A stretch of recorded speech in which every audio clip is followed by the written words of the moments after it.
approaching the window where, as we've been reporting, dozens have made their way inside. And you can see that, there's students, a large number of students and their supporters outside Columbia University. And over the past hour, we have seen a number of students, and that might in fact be those students who have been apprehended by police over the past hour.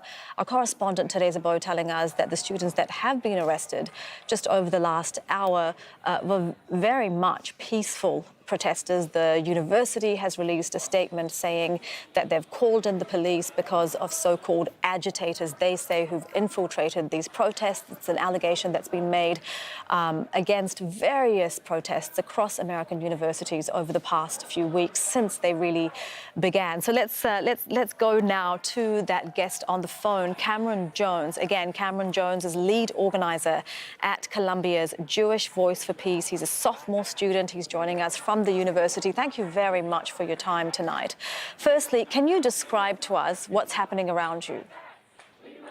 Yes, of course. So thank you for having me on. And myself and dozens of other students, press members, and medics were gathered outside the occupied Hind Hall while police came in. And then the police chose to push all these students, all of the press, and all of the medics out of the vicinity of the hall and into a nearby building so individuals could not record, could not help those in need of help, and could not bear witness to the police brutality that has taken place, which is extremely egregious and an attack on the freedom of the press and the freedom of students to be on our public college campus. And unfortunately, we have seen videos and have reports that students have been taken away in zip ties. There was we saw footage of one student being pushed to the ground and then became unconscious and was arrested while they were unconscious.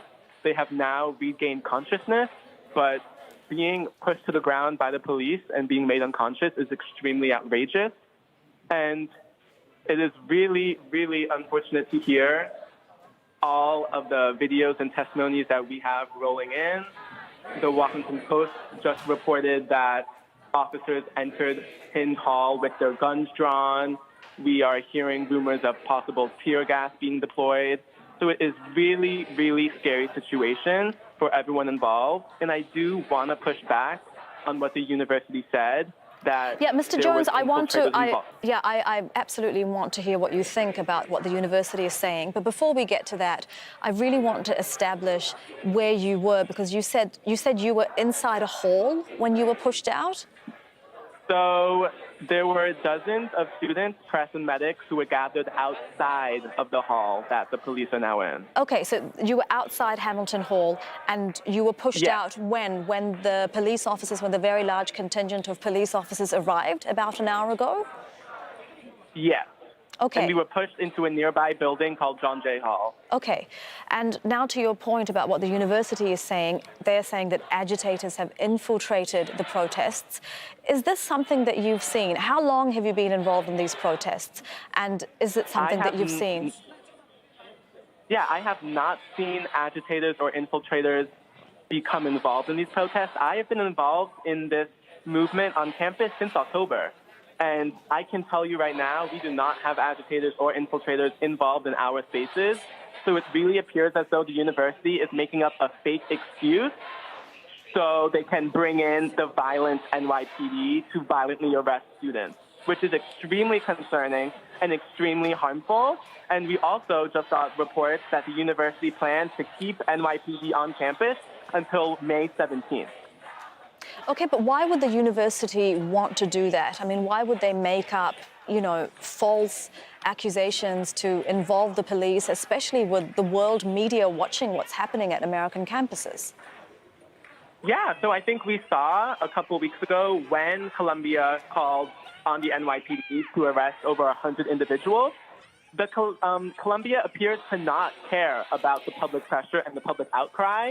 What they do care about is seemingly wanting to keep their donors and to uphold their support of the Israeli state, which is extremely concerning to see that they are willing to put their students at risk to support a foreign government that is committing a genocide.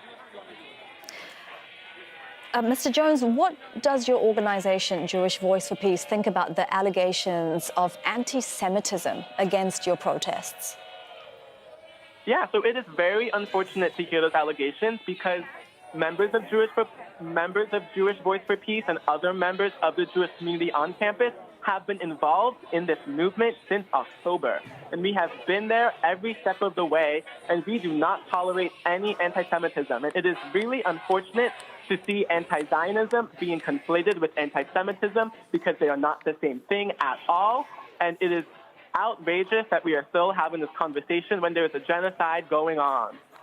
And just lastly, Mr. Jones, you know, when students started these protests, they were against Israel's war on Gaza. They wanted the university to divest from its investments in Israel, especially in Israeli weapons manufacturers during Israel's war on Gaza. But since then, and since the arrests that we've seen at Columbia University and other universities, you know, students are now demanding that their fellow protesters don't face repercussions for exercising their democratic, you know, rights to freedom of speech and freedom of expression by taking part in these protests. Has the university indicated that they're willing to make any concessions at all on this? The university has not indicated that they are willing to make any concessions, and they have only been engaging in bad faith negotiations. The university has done everything in their power to suppress the pro-Palestine movement on campus and appears to want to do whatever's in their power to stop us from organizing. All right, that is Cameron Jones.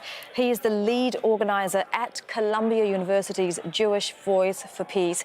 He's joining us on the phone from the university on this very important night where once again we know that dozens of police officers have gone inside a historic hall where protesters have been barricaded since Monday evening. We don't know what's happening inside that hall, but we are looking at the live pictures, watching the situation very closely.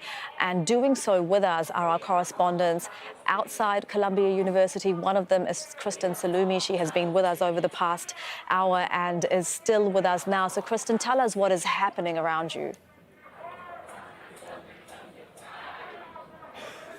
So the group of demonstrators that have gathered here have marched off down the street. They're headed towards the police station where they believe that demonstrators who are being arrested will be taken to have a presence there as well. But you can see behind me the heavy police presence continues, and there's still some bystanders around here as well. You can see the vans that are set up to take people on and off the campus. We haven't seen the students coming out on this side. The buses, I believe, are on the other side that are going to be going to the police station.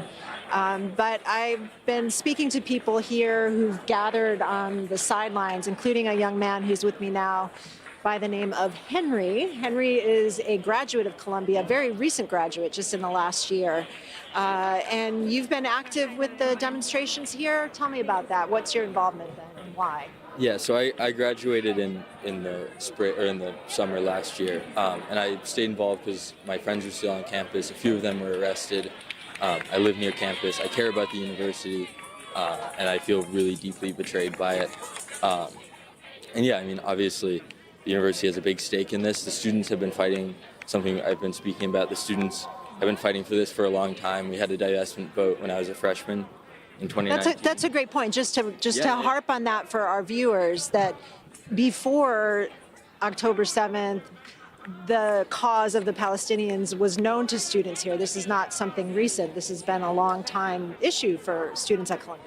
Yeah, I mean, Columbia is the University of Edward Said, you know, a great scholar of Palestinian history and his people. And it's, you know, that's a history that's been totally betrayed by the university. And it was betrayed before in 2019. The students voted overwhelmingly for divestment. We were told the university doesn't get in politics. To me, this is politics. You know, the Tel Aviv Global Center is politics. The fact that there are students here who can't participate in the full breadth of what Columbia offers because they partner with a country with race laws, with apartheid, like a well-established fact. That to me is despicable. So I didn't like the old administration. I definitely don't like how Manoush is handling this. Yeah. And in terms of the support that you've been seeing on campus, we're now hearing a lot about these outside agitators coming in and stirring things up. What have you observed in terms of, looks like they're moving some people out here, in terms of other protesters coming? I know I've seen a lot of pro and anti demonstrators. Okay, we're being moved to the sidewalk here, so let's continue our conversation on the sidewalk.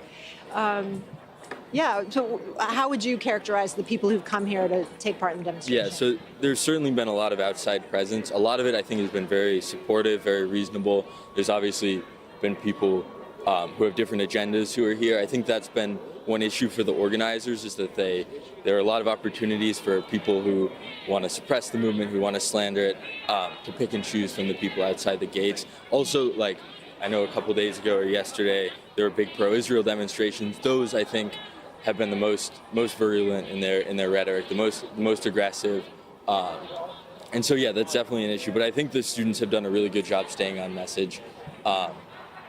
Yeah, despite that. Do you feel like the campus is divided between the supporters and the not supporters, and who do you think has the upper hand at this point?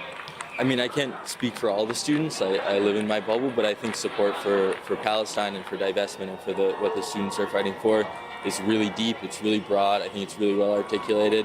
I can't speak for every student, but I mean, I was on the encampment for a couple days. My ID still works, don't tell the administration.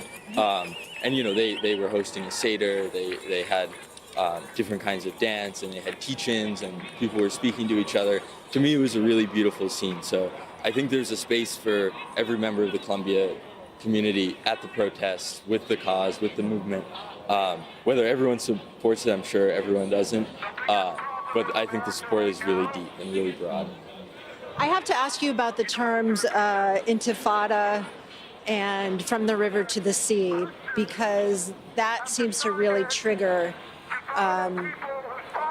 anti-Semitic accusations from people. What do you think when people are saying that what the Palestinian supporters mean by that? Yeah, I mean, I won't speak for every chant, but those two are ones that I'm really up in arms about. I think they're totally justified. Intifada, I think, when people slander that, it's just anti-Arab racism, it's anti-Arabic.